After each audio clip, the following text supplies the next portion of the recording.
اعوذ باللہ من الشیطان الرجیم بسم اللہ الرحمن الرحیم۔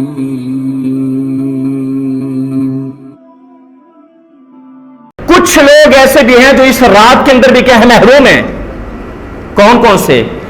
اما عائشہ الصدیقہ رضی اللہ تعالی عنہا فرماتی ہیں کریم آقا علیہ الصلوۃ والسلام نے فرمایا کہ اس رات میں اللہ بہت ساروں کی بخشش کرتا ہے، لیکن اس بندے کی بخشش نہیں کی جاتی جو اللہ کے ساتھ کسی کو شریک ٹھہراتا ہے، اس کی بخشش نہیں ہوگی۔ نمبر 2، کینہ والا، جو کینہ رکھتا ہے، دل میں حسد رکھتا ہے، دل میں بغض رکھتا ہے لوگوں کا، وہ کبھی بھی اس رات کے اندر بخشش اس کو نہیں ملے گی۔ ہاں ایک صورت ہے، وہی صورت آ جاتی ہے کہ اللہ کے حضور کیا ہو جائے جی، سجدہ ریز ہو جائے اور توبہ اور استغفار کر لے کہ آئندہ کے بعد ایسا نہیں کرے گا، پھر اللہ تبارک و تعالیٰ کیا کر دے گا، اس کی بخشش فرما دے گا۔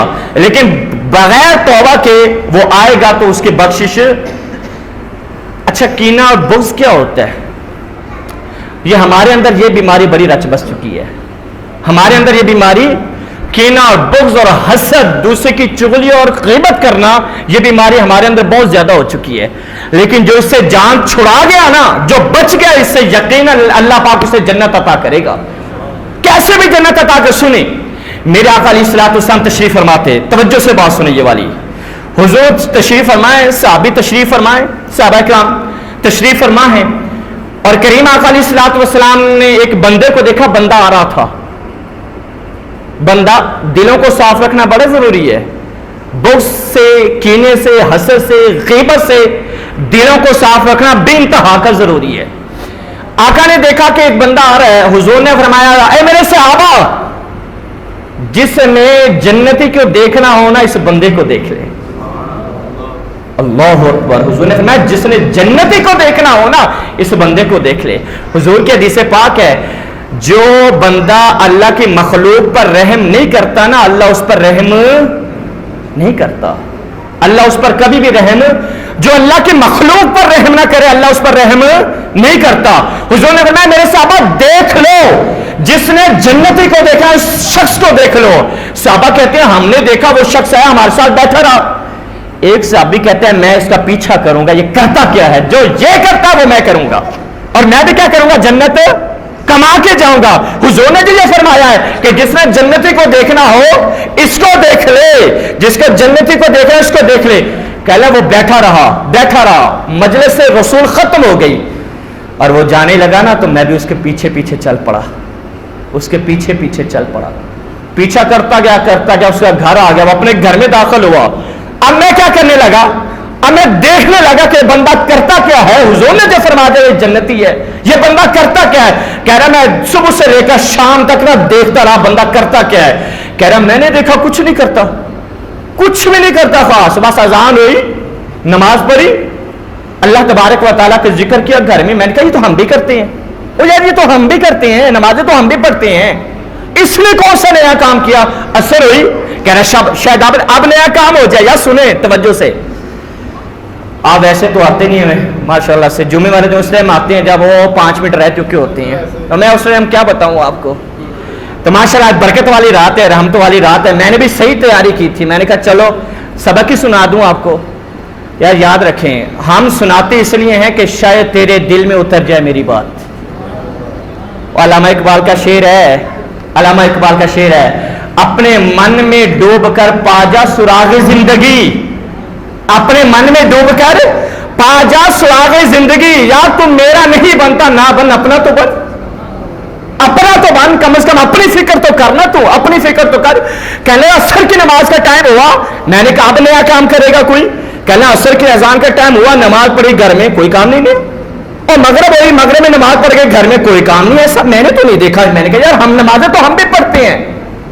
اب عشاء کی نماز ہوئی، عشاء کی نماز میں نے کہا اب دیکھ لیتا ہوں شاید اب رات ہے کوئی نیا کام کرے۔ میں نے دیکھا عشاء کی نماز ہو گئی، عشاء کی نماز پڑھ کے وہ بندہ گھر میں سو گیا۔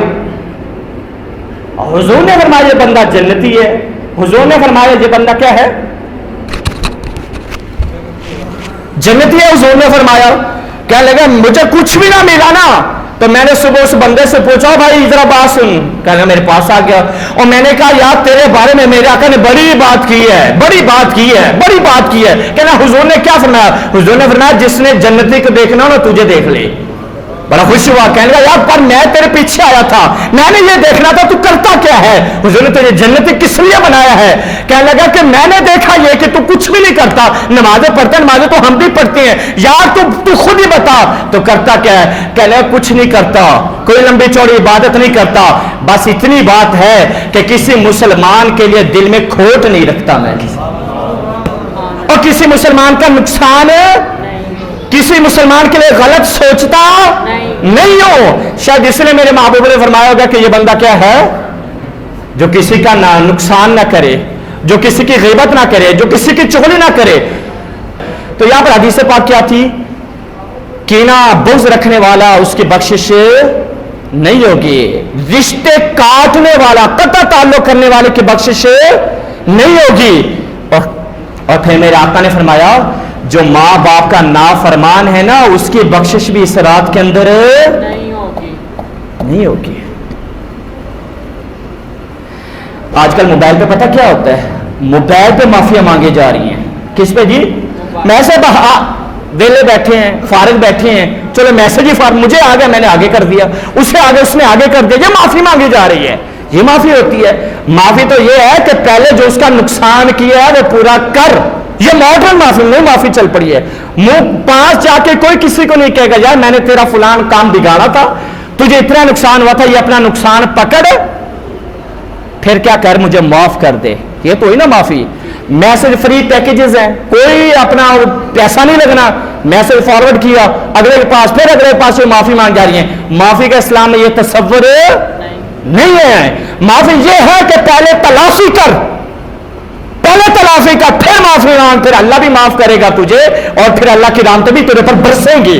اور پھر ماں باپ گھر میں نافرمان، ماں باپ کے نافرمان ہے، ماں باپ کی نافرمانی کرتا ہے، ماں باپ کو ستاتا ہے، پھر اللہ کے پاس آتا ہے تو یاد رکھ پہلے ماں باپ کے پاس جانا پڑے گا۔ ماں باپ کے پاس جا کر ماں باپ کے پاؤں پکڑ لے، ماں باپ سے معافی مانگ لے۔ جب ماں باپ سے معافی مانگے گا رب پہلے ہی تجھے معاف کر دے گا، اور اللہ تو معافی بڑا جلدی کرتا ہے۔ حضور نے فرمایا سنیں التائب من الذنب کمن لا ذنب لہ، گناہ سے معافی مانگنے والا بندہ ایسے ہے جیسے گناہ اس نے کیا ہی نہیں۔